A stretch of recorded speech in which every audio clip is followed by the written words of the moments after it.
오늘 아침 국민의힘 최고위에서 친한과 친윤이 정면 충돌했습니다. 이 장면을 보시죠. 자, 김종혁 최고위원 눈을 지그시 감고 있고요. 옆에 있는 서범수 사무총장도 미묘한 표정입니다. 자, 이 표정을 지은 순간의 화자는 바로 원외 친윤 김재원 최고위원입니다. 우리 당은 집권 여당입니다. 대통령인 당원을 비판할 때는 적어도 일정한 금도가 있어야 된다고 생각합니다. 우리 편끼리 싸움을 금도를 넘어서지 맙시다. 이 말을 듣고 김정욱 최고위원은 이렇게 말을 했습니다. 흔히들 민심과 정치를 바다와 배에 비유합니다. 바다는 배를 띄우기도 하지만 가라앉히기도 하기 때문입니다. 군주 민수, 박근혜 전 대통령 탄핵 국면에서 2016년에 키워드가 됐던 사자성어입니다. 귀를 닫고 대통령 편만 들다간 잘못하면 어게인 2016이 될 수도 있다. 이런 뜻으로 읽히죠. 자, 이처럼 같은 공간에 있어도 서로 계파가 다르고 또 생각이 다른 건데요. 최고위뿐 아니라 요즘 당 분위기가 그렇다고 합니다. 뜯어보면 108명의 의원 중 21명이 친한계로, 25명이 친윤계로 분류가 됩니다. 자, 중요한 건 이 회색지대에 있는 의원들이겠죠. 부쪽으로 갈라진 국민의힘, 어느 쪽이 중립지대 의원들을 더 많이 포섭할까요? 네, 오늘도 특별감찰관을 두고 여당 내 갈등이 커졌습니다. 한동훈 대표는 자신의 권한을 이렇게 강조했습니다. 들어보겠습니다. 당대표는 법적 대외적으로 당을 대표하고 당무를 통할합니다. 당연한 말이지만 원내든 원외든 당 전체의 업무를 총괄하는 임무를 당대표가 수행하는 것이죠. 당 전체를 총괄하는 사람을 뽑는 것이기 때문에 당대표를 뽑는 전국 규모 선거를 하는 것이기도 하죠. 반면에 추경호 원내대표는 저 회의에는 참석하지 않았습니다. 다른 일정이 있었고요. 이후에 기자들과 만나서 이런 질문을 받았고 이렇게 답했습니다. 한동훈 대표께서 최고위에서 원내 상황까지 포함해서 당무 총괄하는 것이 당대표다라고. 노코멘트 하겠습니다. 대표님께서 이제 원내 상황이라고 선을 그으신 거에 대해서 당 대표 업무라고 이제 말씀 좀. 예, 더 이상 드릴 말씀이 없습니다. 노코멘트 하겠습니다. 특감 없이 특검을 막을 수 있냐는 지적도 있거든요. 일단 됐습니다. 예. 정리할게요. 아까 이제 말씀드린 걸로 대충 정리를 하세요. 네, 노코멘트를 하겠습니다. 대통령과 만찬 뒤에 추경호 원내대표의 행보가 다소 거칠어지지 않았냐 이런 분석들이 나오는데 그 이유를 김유정 의원은 어떻게 보세요? 우선은 한동훈 당대표가 되고 나서 처음에 한번 부딪혔던 것이 정책위 의장을 놓고서였거든요. 그때도 그게 뭐 원내대표 소관이다 아니다 이런 문제를 한번 부딪혔는데 특별감찰관 표면적으로는 문제로 지금 굉장히 갈등이 고조되는 그런 양상이죠. 지난번에 주초에 그 한동훈 대표하고 대통령 면담 이후에 그날 밤에 이제 만찬에 갔다 왔다는 거 아닙니까? 네. 그때 이후로 추경호 원내대표의 그 모습이 훨씬 더 이렇게 강경해지는 듯한 그런 느낌이에요. 제가 느끼기에는 마치 다시 국무위원으로 돌아갔나? 네. 그런 생각이 들기도 하고요. 또 한편으로는 대통령실의 수석 대변인을 겸직하고 계시나? 이런 생각이 들 정도거든요. 근데 마치 그걸 뒷받침하기라도 하듯이 그 대통령실 기자실에 뭐 간식을 보냈다고 하잖아요. 예. 추경호 원내대표가. 그래서 이게 뭔가 싶은 생각이 들 정도예요. 한동훈 대표가 내가 당대표다 이러면서 지금 당대표의 역할과 위상에 대한 부연 설명을 하고 있는 모습을 보니까 참 딱하다. 그런 생각도 한편 드는데요.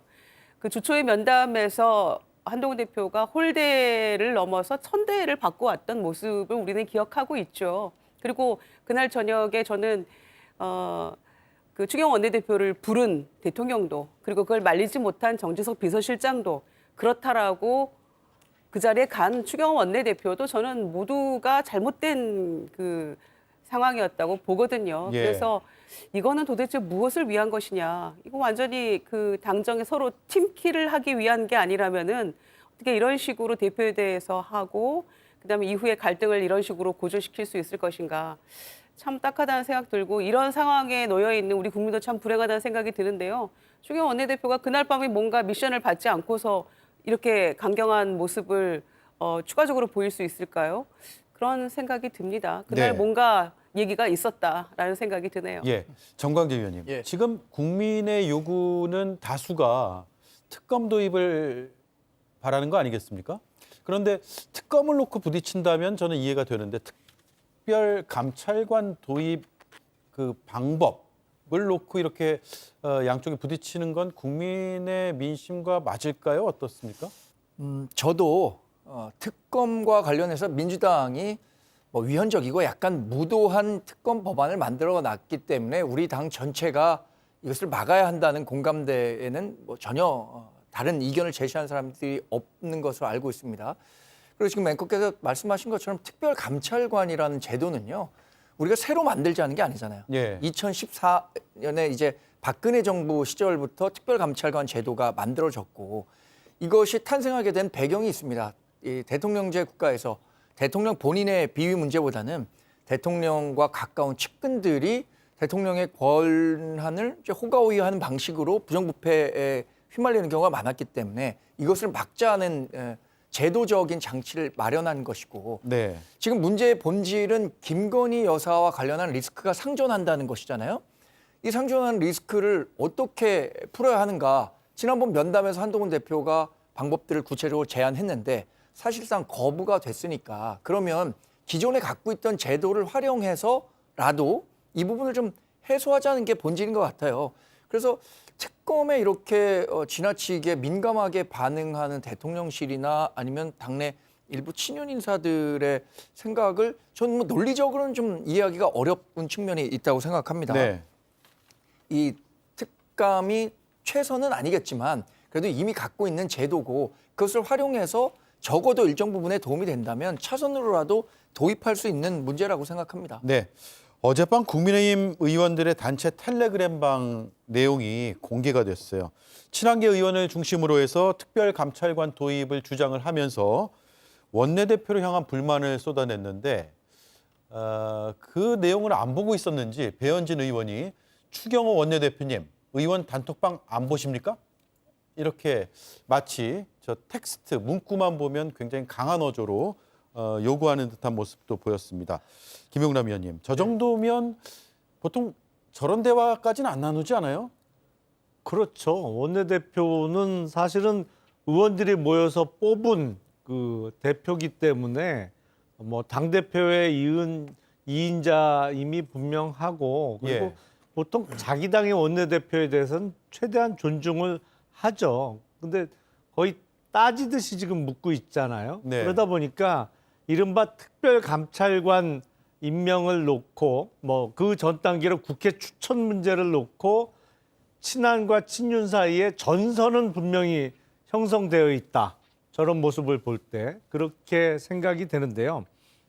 제가 보기엔 번지수가 좀 틀렸어요. 예. 아까 말씀하신 대로 지금 핵심 쟁점은 특별검사를 받으라는 거지 특별감찰관은 사실은 과거에 일어났던 잘못된 일을 수사를 하거나 아니면 그거에 대해서 잘못을 명확하게 찝어내는 데는 한계가 뚜렷합니다. 예. 그거는 특별검사가 임명돼야 할 수 있는 일이죠.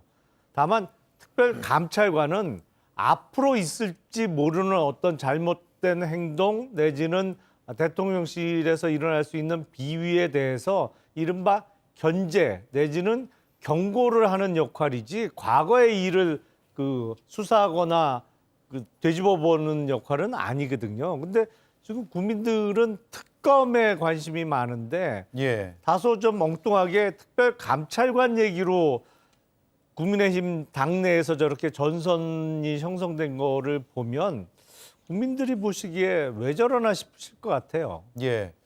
윤재관 의원도 비슷한 생각이세요? 네, 그렇습니다. 근데 이게 처음이 아니라는 게 문제입니다. 예. 김건희 여사의 문제에 관련돼서 어떻게 해결할 것이냐를 가지고 얘기 나올 때 처음에는 전과 모두처럼 나왔던 얘기가 제2부속실 설치였습니다. 제2부속 설치하면 공적으로 통제하고 이게 가능할 것이라고 얘기했는데 그때 야당에서도 계속 그랬고요. 말 같은 소리 하지 마라. 그거 가지고 될 거면 이 사태가 이 정도까지 오지 않았을 것이다. 네. 그러니까 국민들이 원하는 특검을 분명하게 하고 그동안의 국정 쇄신을 분명하게 하는 것이 전공법을 설득하는 것이 국민을 위해서도 옳은 길이고 여당과 용산을 위해서도 좋은 길이다라고 얘기를 했지만 그것을 계속 거부하고 제2부속실만 설치하면 뭐든지 해결될 것처럼 얘기를 했지 않습니까? 이번에는 또 특검을 얘기해야 될 때 특별감찰관을 얘기하면서 국민들을 계속 지금 기만하고 있는 것이거든요. 그래서 이제 오늘 MBS 조사라든가 여러 여론조사에서 국정 운영에 대한 긍정평가가 최저치를 계속 기록하고 있는 것이죠. 그래서 지금 뭐 계속 변죽만 눌리고 있는데요. 이제 전공법을 선택하지 않으면 결단을 해야 될 시기가 점점 도래하고 있다. 국민들의 인내심도 이제 완전히 바닥났기 때문에 집권 여당으로서 역할을 다 하려고 한다면 이제 특검을 받아들여야 된다. 이 말씀을 다시 한번 강조드리고 싶습니다. 네.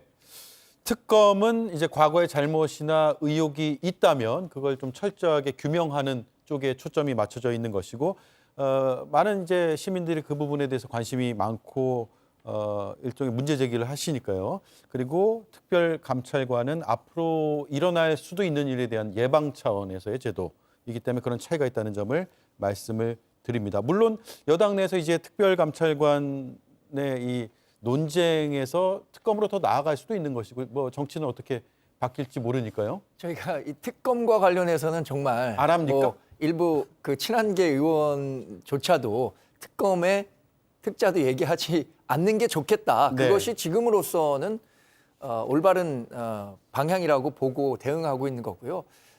그러니까 특별감찰관 제도는요, 사실 지난 문재인 정부 때 한 번도 임명이 되지 않았습니다. 안 됐죠. 그래서 그것을 바꾸기 위해서 우리가 대선 공약 때 윤석열 대통령 후보의 공약이기도 했고요. 최근에 자료를 한번 보니까 홍준표 대구시장 최근에 이제 대통령과 굉장히 가까운 행보를 보이고 있는데 2022년 7월 그 기사를 보니까 특별감찰관을 임명해서 주변 관리를 잘 하시는 게 성공한 대통령으로 가는 지름길이라는 아주 충언을 하셨더라고요. 예. 그럼 지난 어제죠. 홍준표 대구시장이 대통령과 비공개 면담을 했는데 이때도 특별감찰관 얘기가 벌써 나왔었던 시점이니까 그때도 그러면 같은 이야기를 하셨었으면 얼마나 좋았을까라는 생각도 해봅니다. 저는. 네. 그리고 문재인 정부 시절에도 특별감찰관이 운영이 됐다면 지금과 같은 문다혜 씨와 같은 그 어떤 논란으로부터 예. 문 전 대통령은 조금 더 자유로울 수 있지 않았을까라는 생각도 해보고요. 네, 알겠습니다. 자, 이 부분에 대해서는 김유정 의원 의견까지만 듣고 네. 좀 넘어가죠. 그러니까 사실은 특별감찰관을 설치를 한다고 해서 임명을 한다고 해서 근본적인 문제가 해결되지는 않습니다. 그리고 이건 마치 어리석은 일이 계속 반복되는 것 같은데 여사의 사과 문제, 그다음에 이부속실 설치 문제, 그리고 특별감찰관 임명하는 문제는 뭔가 근본적인 문제 해결을 위한 최소한의 조건이라고 저는 생각을 합니다. 이걸로 문제 해결이 되지는 않아요. 그러나 국민들께 이 정도는 해야 도리는 아니겠느냐라는 문제의 반로인 것이고요. 대통령이 면담하면서 그랬다면서요. 지난번에 특검은 이래저래 해서 막았습니다라고 하니까 뭐 고맙다 그러면서 다음번에 만약에 의원들이 마음이 변해서 야당과 같은 입장을 하게 되면 뭐 어쩔 수 없지 않느냐 이렇게 얘기했다는 거 아닙니까? 네. 그걸 막기 위해서 이 정도라도 해야 됩니다라고 한 대표가 얘기를 했는데 대통령은 그럼 어쩔 수 없지 뭐 이렇게 했으니까 문제를 해결할 의지가 없는 거 아니겠습니까? 그러니까 이거는 국민들이 요구하는 이 정도를 해야 그게 도리 아니냐라는 것인데 그조차를 가지고도 특별감찰관 문제 가지고도 근본적인 문제 해결이 안 되는 문제를 가지고 이렇게 싸우고 있으니 이게 네. 얼마나 참 한심하고 불행한 일입니까? 그 네. 말씀 드리는 겁니다. 알겠습니다. 어쨌든 지금 국민의힘 내부에서는 친한계에서도 특검을 논할 단계는 아니다라는 입장을 냈다는 것을 다시 한번 제가 강조를 해드리겠습니다. 자, 그런가 하면은 지금 친한 친윤의 분포가 어떻게 되느냐가 언론에서 상당히 관심이 있습니다. 왜냐하면 중간에 중립지대에 있는 의원들이 어느 쪽에 쏠리느냐에 따라서 앞으로 여당의 흐름이 완전 바뀌기 때문인데 저희가 친한계 21명, 친윤계 25명, 그리고 중립지대 62명이 있는 것으로 일단 동아일보에서 오늘 오전에 분석한 결과고 큰 틀에서는 이견은 없는 것 같아요. 실명도 일부 나왔고 물론 한두 명 차이가 있을 수도 있고 세네 명 차이가 있을 수도 있습니다. 정광재 의원님. 네, 재밌게 봤습니다. 분석. 예. 제가 생각하는 친한 의원과 친윤 의원들이 저 실제 명단에 포함되어 있는지도 한번 살펴봤는데 중립지대를 굉장히 많이 잡은 걸 보면 약간 정말로 결속력이 강한 친한계와 결속력이 강한 친윤계 예. 이렇게 범위를 좀 좁혀서 본 것 같아요. 중립지대가 62명인데 이 중립지대 의원분들은 유권자로 치면은 일종의 스윙보터 같은 사람입니다. 그러니까 스윙보터들은 민심에 아주 민감하게 반응하는 의원들이라고 봐야겠죠. 과거 같으면 아마 수도권 의원들이 국민의힘에도 많았을 때는 수도권이나 충청권 의원들이 많이 중립지대에 포함되어 있을 것이었을 것이라는 생각을 해보는데 네. 저는 이미 정서적으로는 중립지대에 있는 의원분들 중에 상당수가 친한계와 인식을 많이 공유하기 시작했다라고 예. 진단을 몇 명 드리고 정도요? 싶습니다. 아니, 몇 명이라고 딱 말씀드리긴 어렵지만 예. 실명을 좀 얘기하자면 지금 중립지대에 계신 분들 김도읍 의원이나 뭐 안철수 의원 또 박수민 의원 이런 분들은 예. 실제 이 최근의 행보와 뭐 발언이나 이런 것들을 종합해 보면 그래도 한동훈 대표가 이야기하는 것들의 상당 부분 공감하는 내용들을 많이 공유하고 계신다라고 말씀드릴 수 있을 것 같고요. 이 스윙보터 분들은 아까 말씀드린 것처럼 민심에 민감한데 네. 지금 민심이라는 것은 뭐 여론조사 결과 나중에 설명드릴 수 있겠지만 김건희 여사 리스크가 상존하기 때문에 이것이 국정 운영의 부담이고 당의 지지율을 이렇게 하락시키는 데도 영향을 주고 있다고 분석이 가능하잖아요. 이 부분만 도려내도 임기 반환점을 맞는 윤석열 대통령의 국정 동력을 충분히 살릴 수 있다고 생각하기 때문에 만약에 이 특별감찰관 제도를 가지고 저희는 의총까지 안 가길 희망합니다만 의총에 간다면 특별감찰관 제도까지는 관철될 수 있지 않을까 생각하고 있습니다. 알겠습니다. 친한의 숫자가 더 많을 것이다 라는 말씀이 제일 기억에 남네요. 김영남 의원님. 예. 중립지대 의원들이 지금 민심을 아주 예민하게 이제 바라보면서 반응할 거다라는데 동의하세요?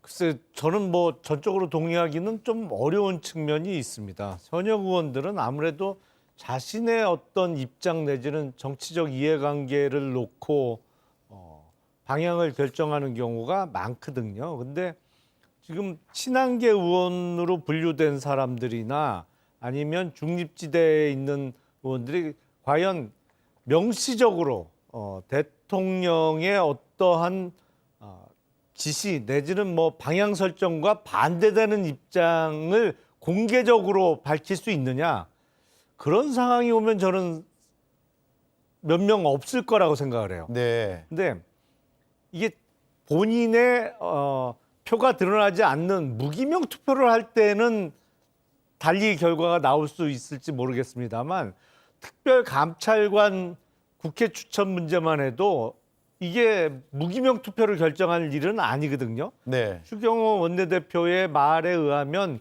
국감 끝나고 의원총회를 개최해서 결정하겠다고 하는데 의원총회에서 갑론을박이 이어지면 거기서 무기명 투표하는 경우는 없어요. 마지막 순간에 뭐 거수를 결정하다고 한다든지 뭐 그런 식이거든요. 네. 근데 거수로 이렇게 공개적으로 입장을 표명해야 되는 상황이 되면 과연 국회 추천에 한동훈 대표의 주장대로 찬성하는 의원이 저렇게 21명이 나올까? 네. 그건 좀 의문이에요. 예. 자, 이런 가운데 언론 인터뷰를 통해서도 양쪽에서의 여론전이 거세게 진행되고 있습니다. 신지호 국민의힘 전략기획부총장 친한계 대표 인사로 알려져 있죠. 원외 당대표 개입 적절치 않다는 뉘앙스가 깔린 거라면 부적절한 발언이다. 이게 추경호 원내대표와 이제 설전을 벌이는 그런 과정에서 나오는 친윤계의 입장에 대한 입장이고요. 반면에 친윤이라고 하는 권성동 국민의힘 의원은 원내대표와 의견 교환 없이 일방적으로 발표했다. 검사 수사하듯 한 거 아닌가? 독선 독단의 정치를 하고 있다라고 비판을 했습니다. 김유정 의원님, 2016년, 2017년 새누리당의 그런 사태를 말하는 분들이 있는데 좀 비슷한 흐름으로 가고 있다고 보세요? 뭐 대동소이하다고 생각합니다. 대동소이하다. 예. 근데 권성동 의원도 검사 출신이신데 또 저렇게 검사 수사하든 예. 뭐 이런 얘기 하니까 참 굉장히 좀 어색한데요. 검사를 짧게 하셔서 그런가 봅니다. 그 2016년에 이제 새누리당 박근혜 정권 시절이잖아요. 그때 소위 진박 간별사가 등장을 하면서 진박, 친박 대 비박 이러면서 기억나잖아요. 저희 김무성 대표 뭐 옥새 들고 나르샤 소위 그런 파동이 있었는데 그때 이제 그런 굉장히 첨예한 계파 간의 대립이 만약에 없었다면 본인들이 주장했던 대로 우리 180석 자신한다 이랬었잖아요. 네. 그때가 20대 국회였죠. 2016년 총선이. 그랬는데 결국에는 한 석 차이로 민주당이 승리를 했습니다. 이제 이런 갈등과 그다음에 이제 공천 그 상황에서의 뭐 이런 갈등이 굉장히 이제 깊게 노정되면서 이런 상황이 벌어졌었는데 그 전에는 이제 뭐 친이 친박 또 갈등도 있었잖아요. 뭐 주의 야박 이런 얘기도 있었는데 늘 그 계파는 존재하기 마련이지만 갈등의 양상이 어느 정도로 나타나느냐에 따라서 조금 달려 있는 것 같고요. 네. 다만 좀 다르다면은 지금 그 임기 중반이 아직 안 넘어갔는데 이제 한 달 정도 남았습니다. 한 달 채 안 남았죠. 그런 상황에서 20% 초반으로 지금 횡보하고 있는 그 윤 대통령의 지지율에 비하면 2016년 1월 상황에서는 40% 조금 안 나왔거든요. 예. 박근혜 대통령이 39% 정도였고 그리고 죽어도 박근혜 대통령을 지지하는 보수층이 한 30%는 있다 이런 얘기가 있었는데 콘크리트라는 표현 콘크리트 썼었죠. 그렇죠. 콘크리트 지지율이 있다 이랬었는데 지금의 모습은 친윤과 친한계가 부딪히고는 있습니다만은 소위 무슨 피를 나는 동지도 아니고요. 그렇게 오래된 어떤 정치 역정을 함께 해온 끈끈한 동지적 관계가 아니기 때문에 굉장히 느슨한 연대처럼 보여지고 대통령의 지지율도 거의 뭐 바닥이고 이런 상황이니까 또 임기도 많이 남아있고 네. 이게 어떻게 전개가 될지는 2016년 상황은 좀 다릅니다만은 그때 결과적으로는 총선 패배했고 또 최순실 게이트 탄핵 정권 넘겨주고 이렇게 이어졌거든요. 그래서 이 갈등이 계속 간다면은 올해 총선은 민주당이 승리를 했고 이후에 어떻게 전개가 될지 기대합니다. 저는. 네, 여러 이제 안팎의 상황들이 좀 비슷하게 흘러간다는 분석들이 많더라고요. 그런데 이런 가운데 윤석열 대통령이 홍준표 대구시장을 만났는데 윤재관 의원님께 마지막 질문 드리고 넘어갈게요. 이게 미리 잡힌 일정이라고는 하지만 만나고 와서 그리고 대구와 경북 뭐 이쪽에 도정 얘기, 시정 얘기를 많이 했다라고 하는데 그럼에도 불구하고 만나고 와서 홍준표 대구시장이 또 한동훈 대표를 때리기 시작했단 말이에요. 그래서 이 전체적으로 보면 대통령이 차기 경쟁자인 홍준표 시장에게 약간 힘을 싣는 모양새, 그리고 한동훈 대표를 좀 누르는 모양새가 아니냐 이런 해석들도 하더라고요. 네, 그런 해석이 많이 있을 수밖에 없는 게요. 저도 뭐 대통령실에서 청와대에 있을 때 대통령 일정을 담당했던 사람이었었는데 그 일정 하나하나가 메시지지 않습니까? 예. 대통령께서 어떤 사람을 만나고 그리고 그것을 공개할 건지 말 건지 비공개할 수도 있죠. 근데 일부러 공개를 했지 않습니까? 특히나 또 추경호 원내대표를 또 만나서 만찬했다라고 하는 사실도 공개를 했지 않습니까? 그래서 지금의 윤석열 정권의 그 국정 목표는 딱 두 가지인 것 같아요. 하나는 한동훈 대표 왕따시키는 것, 그리고 김건희 여사를 어떻게든 지키는 것. 이 두 가지 국정 목표밖에 없다라고 하는 것을 이번에 전적으로 보여준 거 아닌가 싶고요. 윤석열 대통령이 누구를 띄워주는 그런 스타일은 전혀 아니고 필요할 예. 때 갖다 쓰는 형태겠죠. 이런 형식으로 해서 또 홍준표 대구시장을 또 썼는데 또 다음에는 또 어떤 상황이 되면 홍준표 대표를 또 누르기 위해서 다른 사람을 또 쓰고 이렇게 예. 할 겁니다. 그렇게 정치를 계속 하기 때문에 지금 국정 지지율이 이렇게 낮게 됐고 국민들이 정말 대한민국이 정말 처참하다 이런 생각을 하게 된 것이다. 저는 그렇게 봅니다. 네, 알겠습니다. 여기까지 하고요.